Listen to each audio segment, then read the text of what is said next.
নগাঁৱৰ এটা micro finance কোম্পানীয়ে লুটিছে বহুজনক গ্ৰাহকক টুপি পিন্ধাই ধন সংগ্ৰহ কৰা মাইক্ৰ ফাইনেন্স কোম্পানীটোৰ নাম ৰিষ্টা ডেভেলপমেণ্ট ফাউণ্ডেশ্যন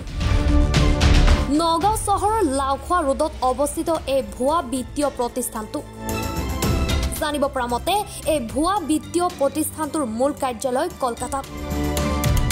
অভিযোগ মতে 129 জন লোকৰ পৰা 30 লাখ টকা সংগ্ৰহ কৰি লোনৰ নামত দিলে মাত্ৰ 15 লাখ টকাহে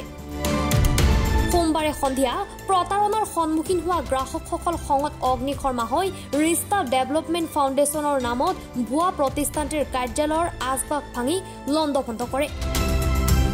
এতিয়া প্ৰশ্ন হয় কোনে নাকি লগাব এই ভুৱা বিত্তীয় প্ৰতিষ্ঠানসমূহক মই কৈছো শুনক চাওক আমি সকলো নিবনুৱা ইয়াত বহুত নিবনুৱা আহিছে এতিয়া ঠিক আছে আমি মানে কি যেনেকৈ বন্ধনে লোন দিয়ে যেনেকৈ আৰজিভিনে লোন দিয়ে যেনেকৈ অন্নপূৰ্ণা আছে আৰু এটা মাইক্ৰ ফাইনেন্স ইনষ্টিটিউট তেওঁলোকে এইটো কোন ফাইনেন্স মানে চাওক ৰিষ্টা ডেভেলপমেণ্ট ফাউণ্ডেশ্যন এওঁলোকে কি কৰে আৰ পি এপইণ্ট কৰে আৰ পি মানে ৰিষ্টা পইণ্টত তেওঁলোকে এপইণ্ট কৰে ৰিষ্টা পইণ্টৰ কাম কি তেওঁলোকে গোট দিব গোটক মানে ৰিষ্টা ডেভেলপমেণ্ট ফাউণ্ডেশ্যনে লোন দিয়ে তেওঁলোকে লোন দিব আমাক মানে সেইটো প্ৰতিশ্ৰুতি দিছিলে তোমালোকে যিমান পাৰা গোটবিলাক দিয়া আমি লোন দিম মই মানে কি ফাৰ্ষ্ট টাইম এমাহ মানে কি পইচা পাতি দিলোঁ পইচা পাতি জমা দিয়াৰ পাছতে এমাহলৈকে মই দেখিলোঁ মোক ট্ৰেইনিঙলৈ নামাতে মোক একো কথাও নকয় যেতিয়া মই বোলো নাই তহঁতৰ এইটো কোনো হেৰি নহয় এইটোবিলাক চব ভুৱা হয় মোক পইচাটো ৰিটাৰ্ণ দে তেওঁলোকে মই এপ্লিকেশ্যন দিবলৈ দিলোঁ আজিলৈকে মোক পইচাটো ৰিটাৰ্ণ দিয়া নাই তাৰোপৰি এই বেবেজীয়া ব্ৰাঞ্চত 129 জন আৰ পি আছে মানে 129 জনে 25,000কৈ দিছে 24,999 টকা মানে এবাউট 30 লাখ পইচা দিলে সেই পইচাটো তোমালোকে আৰ পি পইণ্ট হিচাপে তোমালোকে এপইণ্ট কৰিছোঁ তোমালোকে আমাক সেইটো ডনেট কৰিব লাগিব ডনেট মিনছ মানে পইচাটো দিব লাগিব আৰু সেইটো ৰিটাৰ্ণ পাবা 2 বছৰ মূৰত ৰিটাৰ্ণ পাবা তোমালোকৰ মাহিলী চেলাৰী হ'ব 6,000 টকা প্লাছ ইনচেণ্টিভ থাকিব মানে 12-13,000 টকা এটা প্ৰতিমাহে পাবা সেইটো কৈ পেলাই কোনোবা আৰ পিয়ে এটা গোট দিছে এটা গোট দিয়াৰ পাছত তেওঁলোকে যিবিলাক আকৌ গোটৰ ডকুমেণ্টছ দিয়ে সেইবিলাক ৰিজেক্ট কৰে নাই হোৱা 1000 বাৰ দিলেও সেইটো ৰিজেক্ট মানে এটা আৰ পিয়ে 25,000 টকা ইনভেষ্ট কৰি পেলাই এবছৰত এটা গোট দিলে তেওঁ ইনকামটোহে এবছৰত কিমান আহে জানে 200 টকা পইচাটো যিটো কলিকতাৰ যিটো হেৰি হয় মানে এই ৰিষ্টা ডেভেলপমেণ্ট ফাউণ্ডেশ্যনৰ হেড অফিচ কলিকতাৰ হয় ইয়াতে আমাৰ ব্ৰাঞ্চত আমাৰ মৰমী বাইদেউ নামৰ এগৰাকী বাইদেউ আছিলে মই তেতিয়া আহিছিলোঁ বাইদেউ এতিয়া নাই ইয়াতে বহি আছিলে আপোনালোকে প্ৰথম বাইদেউ লওঁতে আছিলে তেখেত এতিয়া নাই কোনোফালে সোমাই গ'ল তেতিয়া মৰমী বাইদেউ আছিলে মেনেজাৰ পোনপ্ৰথমে মইতো মৰমী বাইদেউ থাকোঁতে মই আহিছোঁ তাৰ আগত যদি কোনোবা আছিলে মই নাজানো 129 জনৰ পৰা 25,000কৈ হিচাপ কৰক 30 লাখ টকা 30 লাখ টকা লৈ পেলাই মিনিমাম 10টামান আৰ পিৰ জৰিয়তে 15 লাখ টকা ফিল্ডত লোন দিলে সেইটো ৰিকভাৰীও হ'ল আজি হৈছিলে মানে কি আমিতো আজি এবছৰে সেইটো পইচা ৰিটাৰ্ণ পোৱা নাই কোনোবা আৰ পিয়ে পইচাটো দিলে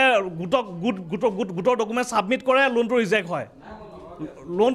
লোন নিদিয়েই মানে কি আমি 25,000 টকা দিলোঁ আৰু লোন চোন দিব নোৱাৰোঁ আমি পইচা ইনকাম কৰিম বুলিহে দিছিলোঁ এতিয়া ইনকাম নহ'ল যদি আৰু কি কৰিম আৰু সেইটো আজি সেইকাৰণে আজি পইচা বিচাৰি আহিলোঁ আজি গোটেই ৰাইজ ওলাই আহিছে আমি পইচা বিচাৰি আহিলোঁ তেওঁলোকে পইচা দিবলৈ আমাৰ তোমালোক 2 বছৰ মূৰত দিয়া কথা আছিলে আৰে বাবা 2 বছৰ মূৰত দিয়া কথা আছিলে আমি এটা গোটকো লোন দিব পৰা নাই আজিলৈকে তো হেড অফিচ কলকাতা এইটো ভুৱা প্ৰতিষ্ঠান হয় ৰিষ্টা ডেভেলপমেণ্ট ফাউণ্ডেশ্যনে আমাৰ পৰা পইচা কালেকশ্যন কৰি লোন দিয়ে আৰু লোন দি পেলাই আকৌ পিছত আৰু দিয়া নাই 15 লাখ টকা লোন দিলে আমি 30 লাখ টকা কালেকশ্যন কৰি দিলোঁ ভাবক আপোনালোকে এইটো ইহঁতে কি কৰি আছে এতিয়া কি কৈ আছে আমাৰ পইচাটো ৰিফাণ্ড বিচাৰি আছোঁ সেইটো বোলে কি তহঁতৰ লগতো আমি 2 বছৰ কাৰণে এগ্ৰিমেণ্ট কৰিছিলোঁ এতিয়া পইচাটো ক'ৰ পৰা দিম আমি 2 বছৰ মূৰত দিম আৰে বাবা আমাক কামেই দিয়ে না 2 বছৰ কিয় আজি আমাক পইচা লাগে সেইকাৰণে এইবিলাক চকী অলপ চলপ ভাঙিছে পইচা এবছৰৰ ওপৰত হৈ গ'ল নগাঁৱৰ পৰা তুষাৰ ৰঞ্জন বৰাৰ ৰিপৰ্ট এনি ভাৰত 24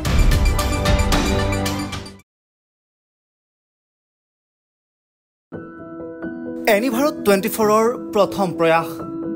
জুবিন গাৰ্গৰ গীতৰ প্ৰতিযোগিতা জুবিনৰ গানে কি আনে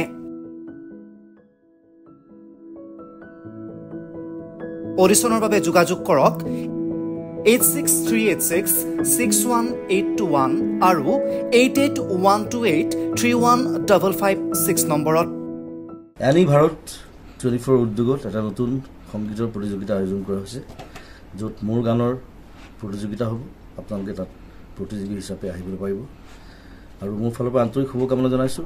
আৰু অনুষ্ঠানটোৰ নাম হৈছে গানে কি আনে সকলোকে মৰম জনাইছোঁ সকলোৱে আহক ইয়াত অংশগ্ৰহণ কৰক thank you very much love you Rob আপুনি যে এটা অপৰাধ কৰিবলৈ গৈ আছে আপুনি জানেনে এই নাবালিকা গৰাকীক এতিয়াই বিয়াত বহোৱাটো যে এটা অপৰাধ আপুনি জানেনে অপৰাধ কেনেকৈ মোৰ ছোৱালী মোৰ কথা তুমি যিয়েই নোকোৱা ভূঞা 18 বছৰৰ তলৰ যিকোনো কন্যা সন্তানৰ বিয়া দিলেই আইনগতভাৱে এক দণ্ডনীয় অপৰাধ বিয়া দিয়াজন যিমান দায়ী বিয়া পতাজনো সমানে দায়ী এতিয়া তাই পঢ়া শুনা কৰাৰ বয়স খেলা ধূলা কৰাৰ বয়স তাই খেলিবলৈ দিয়ক পঢ়িবলৈ দিয়ক আৰু চাব এদিন আপুনি তাইক লৈ গৌৰৱ অনুভৱ কৰিব পাৰিব এতিয়াই তাইক সংসাৰৰ বোজা দি তাইৰ ভৱিষ্যত জীৱনটো অন্ধকাৰ কৰাৰ অধিকাৰ তোমাৰ জানো আছে মোৰ ভুল হৈ গ'ল মাজনী মোক ক্ষমা কৰিবা শিক্ষা ল'ৰা ছোৱালী উভয়ৰে প্ৰাপ্য আৰু অধিকাৰ আপোনাৰ কন্যা সন্তানক তাইৰ এই প্ৰাপ্যৰ পৰা বঞ্চিত নকৰাব বাল্য বিবাহ ভাৰতীয় আইনৰ দ্বাৰা বিহিত এক দণ্ডনীয় অপৰাধ এনে অপৰাধ কৰি আপোনাৰ কন্যা সন্তানৰ ভৱিষ্যত অন্ধকাৰৰ মাজলৈ ঠেলি নিদিব